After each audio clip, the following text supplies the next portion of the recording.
Good morning, Colts. I'm Jada, one of your KTV anchors. And I'm India, and this is KTV for October 7th, 2022.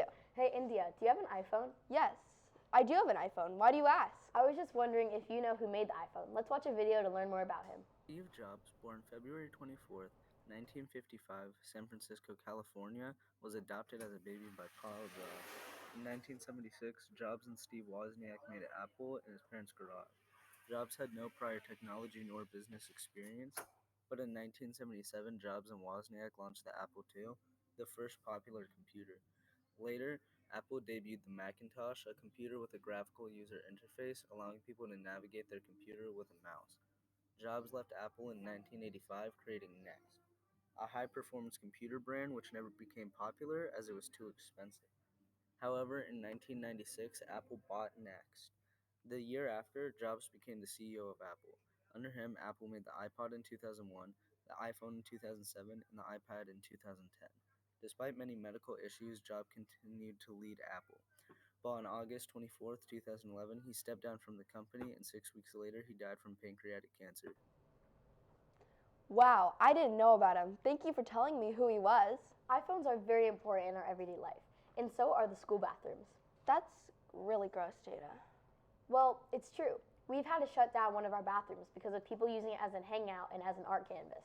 Remember that bathrooms are for doing your business and not for drawing or hanging out in.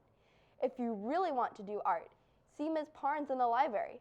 She's looking for student art for a new display in the library. See Ms. Parnes for more information. Speaking of art, the LumaCon Petaluma Comics Convention is coming again this January. Kenilworth Colts are invited to enter the LumaCon logo contest. The prize is $50. Can you combine the art of comics with symbols of Petaluma? The deadline is October 28th. Visit the LumaCon website at www.lumacon.net. Hey Jada, you hit that out of the park.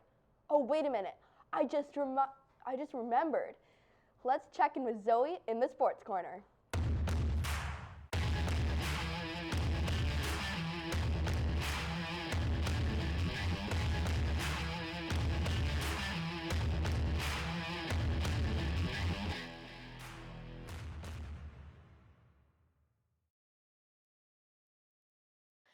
Good morning, Colts. This is Sports Corner for October 7th, 2022.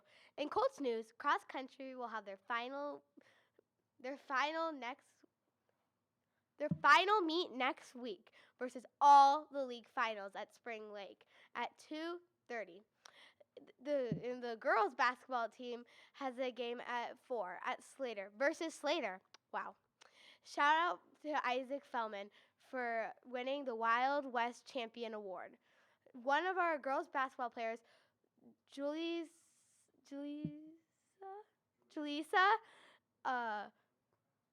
Pacheco. I'm sorry if I didn't pronounce. Pacheco. I'm really trying to pronounce your name. Scored 5 threes with an in total of 22 points. Great job. And now they're tied with Lincoln in first. Okay. Now, I know you all want to hear a joke so badly. Why did the chicken cross the basketball court? He heard the ref was blowing fouls. I don't get it either. Well, anyone who's interested in girls volleyball, here's something that's going on. Tuesday, October 11th, lunchtime meeting. There's a lunchtime meeting with the coach. And Wednesday, October 19th at 1:30 to 3:30 p.m., there's open gym.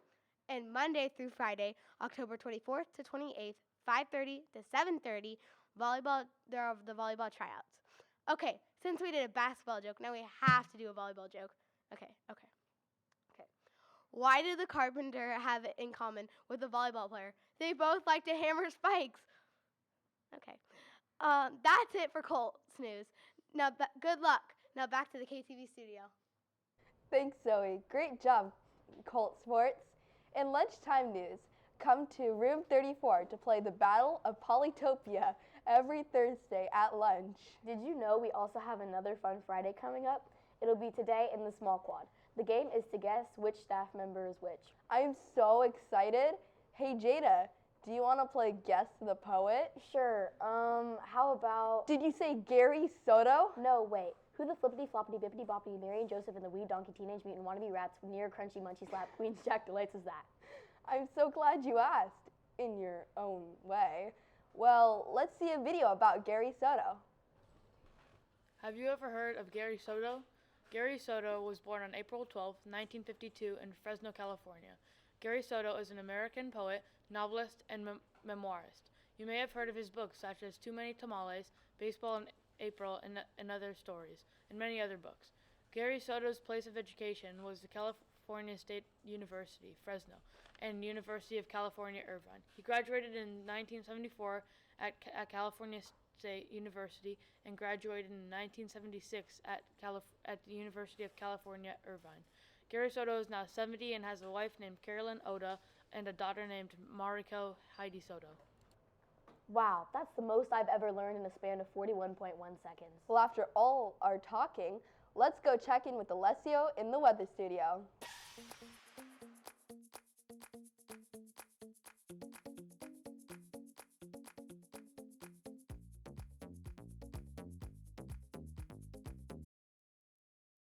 Hello, Colts. This is Alessio in the weather studio. Happy Friday.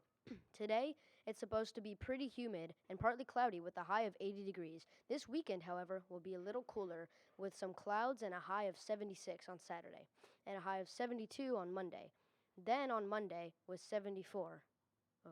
Remember, we don't have school on Monday, but now with news about Hurricane Ian, it's absolutely destroyed Florida. It carried a 1-2 punch on the inland town of Arcadia, Florida.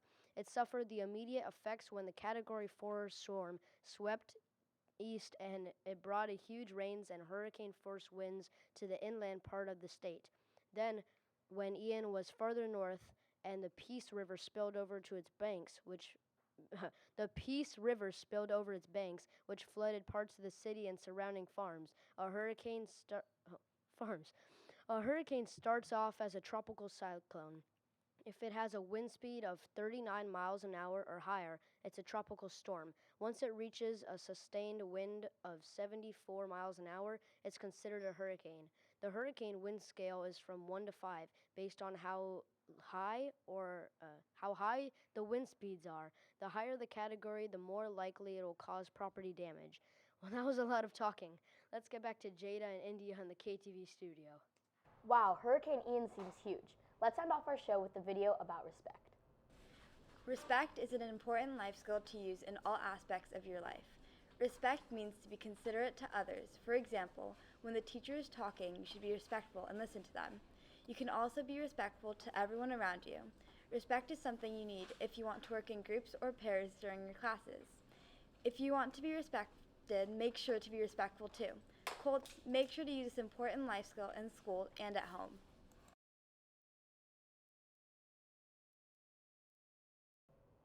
Well, that's going to end off our episode for today, Colts. Have a great day, Colts. And that's KTV.